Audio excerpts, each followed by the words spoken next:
हिस्सा 2 की दफा 25 से 28 में भारत के तमाम शहरियों को मजहबी आज़ादी दी गई है। इसमें समाजी जिंदगी से मुतालिक निकाह, तलाक, मीरास, बख्शिश वगैरह मामलात भी शामिल हैं।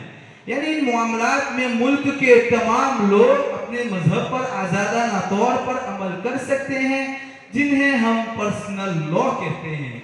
दस्तूर के मुताबिक इन समाजी मामलात से मुतालिक अगर दो मजहब अफराद का मुकदमा अदालत में भी पेश हो तो अदालत उनके मजहबी कानून के मुताबिक फैसला करने पर कारबंद है।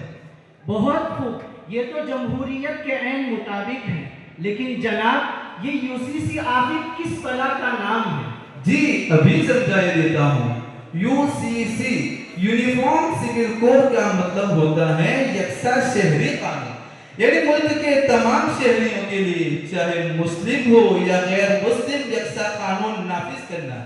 यानी मुल्क के तमाम शहरियों के मजहबी कानून को हटाकर निकाह, तलाक, मीरास वगैरह में यकसा कानून नाफिज करना। इसका सीधा मतलब ये होगा कि मुल्क के तमाम शहरियों के निकाह का कानून एक होगा, तलाक का कानून एक होगा और मीरास का कानून यकसा होगा। उसे यूनिफॉर्म सिविल कोड या समान नागरिक दरों कहते हैं। ये कानून आइन की अताकर्दा आज़ादी के सरासर खिलाफ है, जबकि इस मुल्क की डाइवर्सिटी ही इस मुल्क की जीनत है और हकीकी अमन तो मजहबी आज़ादी में पोशीदा है। एडवोकेट अफनान साहब, सही बात है। दुनिया में ये मजहबी तनऊ इब्तिदाए आफरीनत से राइज है।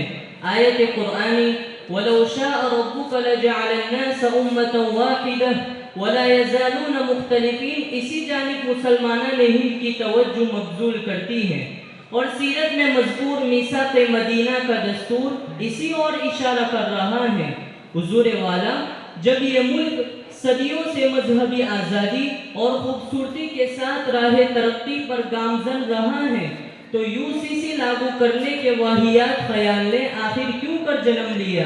क्या ये बकौल हजरत खंसा रज़ियल्लाहु अन्हा क़ज़न बिआइनी की अम बिलआइन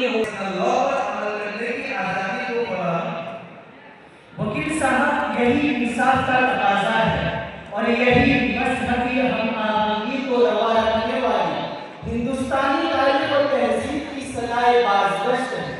और हम मुसलमानों को शरीयत इस्लाम की दिलो-जान से भी ज़्यादा महबूब है। खाके अहमदाबाद में आराम फरमा शायर नज़ीर निशापुरी के अल्फाज में शरीयत के हुस्न को बयान करूं तो ज़े फरक ताक़तम हर इस्माइल ने कड़ी मुखालफत दर्ज करवाई। और याद रहे, दस्तूर साज कमेटी के कुल 299 मेंबरान में से कुल 31 मेंबरान मुसलमान थे। और इसके बाद कांग्रेस बंगाल के मेंबर नसीरुद्दीन ने दफा 44 पर अपनी सख्त नाइतिफाकी दर्ज करवाई और सबसे सख्त मुखालफत तमिलनाडु के मेंबर महबूब अली बेग ने पेश की। और ये वही महबूब अली बेग हैं जिन्होंने शरीयत एप्लीकेशन एक्ट 1937 तैयार के दानिशवरान और तमाम मज़ाहिब के रहनुमाओं से अपील करें कि फ्रीडम ऑफ रिलीजन यानी मजहबी आज़ादी को बरकरार रखें। यही कदीम विरसा इस मुल्क की जीनत है और यही गर्दिश दौरा का तकाज़ा भी है। 1972 में भारत की पार्लियामेंट ने मुतबन्ना कानून या एडॉप्शन एक्ट मंजूर किया और लेपालक औलाद को हकीकी औलाद के बराबर मीरास देने का हुक्म सादिर किया।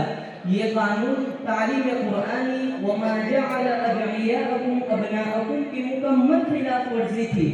इसी खतरे के पेश नज़र